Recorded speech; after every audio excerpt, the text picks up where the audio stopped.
एक समय की बात है, बुद्ध ने अपने पूर्व जन्म में एक राजकुमार के रूप में जन्म लिया था। उनका नाम था महासत्व।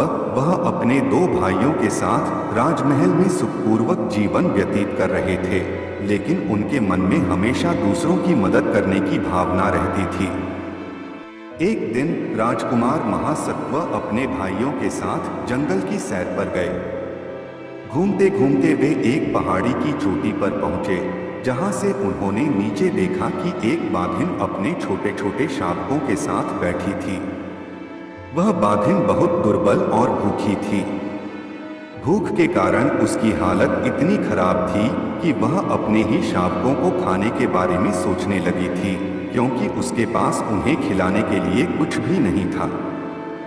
यह दृश्य देखकर महासत्व के दिल में उस बाघिन के प्रति करुणा जाग उठी। उन्होंने सोचा, यह बाघिन भूख के कारण इतनी असहाय हो गई है कि अपने बच्चों को मारकर खाना चाहती है।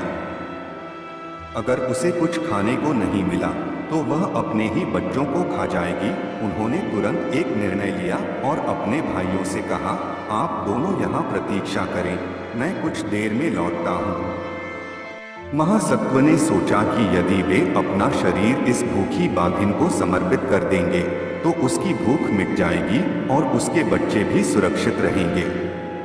उन्होंने अपने भाइयों को कुछ न बताकर धीरे धीरे उस बाघिन के पास जाकर उसके सामने बैठ गए।